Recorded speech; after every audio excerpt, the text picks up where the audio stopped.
UFC Fight Night Usman versus Buckley is coming up this weekend, and today, guys, I have the complete betting guide for you with timestamps if you'd like to skip to any part of the video. Hello, everybody. Welcome back to another video. If you are new here, my name is Kyle. I am your guide with too many YouTube channels. So today, we are going to be going through the channel betting recap, confident picks, underdog opportunities, fights that I believe you should not be betting on, my personal lock of the week, and then we're going to get into the more unprepared, unscripted part of the video, that being looking for any props that are available and building any ridiculous parlays. Again, timestamps are there if you'd like to continue it watching to any part of the video. Thank you so much for being here. Let's get started with the channel betting recap. And guys, I was very confident we had one singular play to get the job done, and that was for one fight parlay for both Joshua Van and Joe Pyfer to win. I put 0.5 units on because with this crazy game of MMA, you never know with parlays. But I did say that the sky had to fall for both of these fighters to lose. But of course, I threw $1 on a for-fun underdog parlay, and that just completely went to crap. Something that I was talking about is I think that those fighters had excellent value for what they were priced at. I didn't think they should be that big of an underdog, but that ended up paying like almost $100 just in general. So I was like, you know what, I'll throw $1 at it. I'll include it in the parlay. And then, of course, the fun parlay, which are just picks that I like, putting them together. This surprised me because I was shocked that I don't want to say shocked that Chaos Williams looked the way that he did. I just thought that he was going to win that fight. Sergey Spivak shocked me. But something else that I've been saying on the entirety of the channel is I keep picking Waldo Cortez Acosta's fights wrong, and we did it again. But we did have one play, the two-fight parlay, Joshua Van and Joe Pyfer to win. We got the job done with that. That was the only serious play that we had. Guys, if you would like to see what I'm betting on each week, or if you want to just support the channel, then you can check out the channel membership, which is very cheap compared to other channels, in the pinned comment, description down below, or right next to the subscribe button. Additionally, a tool that we use on the channel, Odds Gem, you can get a discount for that. Pinned comment, description down below, using my code, Clenbat. Let's continue on with the video with the confident picks, guys. The first confident pick that I have for you guys, and keep in mind, this one is the least confident out of all of the confident picks that I have, okay? It's going to be Jamie Lynn Horth. I say least confident because she's completely 100% unimpressive herself. But Vanessa Demopoulos sucks. Like, she shouldn't win this fight. You have somebody who's useless versus somebody with a little bit of skill set here, but still kind of sucks, okay? Jamie Lynn Horth should be able to overpower Vanessa Demopoulos. Jamie Lynn Horth should be able to win this fight. Vanessa Demopoulos lost a fight to Talita Alankar. That's like losing a fight to a 6-year-old. To be fair, you know what? Maybe I shouldn't have said that because Talita Alankar came in and looked roided up in that bout, but she should win this fight, okay? But with the state of the division and these two fighters being as inconsistent as they are, I'm not betting on this fight, okay? But Jamie Lynn Horth is a confident pick of mine, okay? Let's continue on to the next confident pick. It's going to be Ricky Simón. Guys, as much as I love Charles Jourdain, and as much as I think that he has potential in this division, I think we are going to see a similar performance to Ricky Simón that we just saw against Javid Bashrat. While, again, Charles Jourdain is great, I think that Ricky Simón is going to show Charles Jourdain that there's levels to the 135 division, because Charles Jourdain is entering the rankings of the toughest division in combat sports history, and Ricky Simón has that experience there. I think that Ricky Simón's going to win this fight. This is a play that I'm considering actually throwing money at, but I like Charles Jourdain, so I don't want to have my money influence myself on that one. Let's continue on, guys.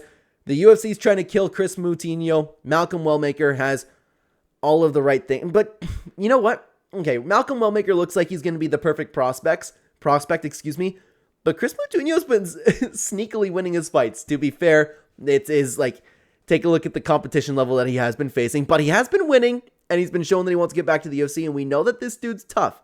Look what he took against Sean O'Malley. But Malcolm Wellmaker should win this fight. He should just be the better fighter. Let's continue on to the next confident pick. It's going to be Michael Chiesa. Court McGee, at 40 years old, is unfortunately washed now. All the respect in the world to him, but he can't keep up in a fight against somebody at the level of Michael Chiesa at this point. While Michael Chiesa is past his prime, he's not nearly at Court McGee level. Court McGee was a guy who got by on his toughness a lot, and that toughness, he can't exactly bring that to the octagon anymore at his age and with the damage that he's taken. So Michael Chiesa should be able to take him down, should be able to grind him out and find a submission. Either that or just win a dominant 3-round decision. Michael Chiesa is also a confident pick of mine. Continuing on, I almost didn't include this one because it's kind of like a Jamie Lynn Horth level over here, but Ione Barcelos. He's coming off of a great couple wins we have over here, and Cody Garbrandt, since he got cracked by Dillashaw, he just hasn't looked like the same guy, man. I could very well see Cody Garbrandt just getting outworked in this fight, just getting out grappled in this fight, but Cody Garbrandt does have power. That's very important to note. It would surprise me if he won this fight. So Jaime Barcelos is another confident pick of mine, guys. Continuing on with the final confident pick for the card, Joaquin Buckley. If this was prime Kamaru Usman, I'd pick him all day. But Kamaru Usman, there's been a lot made about his knees not being able to work anymore. It seems like his priorities are elsewhere. He is clearly past his prime, and Joaquin Buckley is getting better and better each fight. Joaquin Buckley, with the hunger that he has right now, being in his prime, wanting to chase the status, the title, the stardom, I would imagine that he's going to be way more motivated and get past the Kamaru Usman at this point in Kamaru Usman's career. By the way, guys, if you want to hear more, I already do have a full card breakdown video diving as deep into these fights as I could possibly get for them. So if you're interested, go check out that video. Let's continue on, guys. I have one underdog opportunity for you this week. This is not necessarily a pick of mine. This is certainly not a fight that I'm going to be betting on. It's just, if this flipped, it wouldn't shock me at all. And it's going to be Cody Durden. I know Cody Durden is inconsistent, guys. I know, but we need to see more from Jose. He's taken on a guy with a lot of experience at flyweight, and he's a very tough guy, a very aggressive guy. Nice takedowns, nice overhand. I could see Cody Durden winning this one, okay? That wouldn't shock me, but again, I'm not placing my bet on this one at all. Let's continue on to a few fights that I believe you guys should be avoiding. The first one is going to be Alonzo Menifield versus Umar Sy. I like the pick for Umar Sy over here, guys. I think that he's going to get the job done, but Alonzo can be pretty unpredictable, and he does have very good power. I'm just saying, anything could happen in his bouts. Umar Sy should win. I just don't like the nuclear chances of Alonzo Menifield. Continuing on, Cody Brundage. I don't care who Cody Brundage is fighting at this point. I am never betting on a Cody Brundage fight again.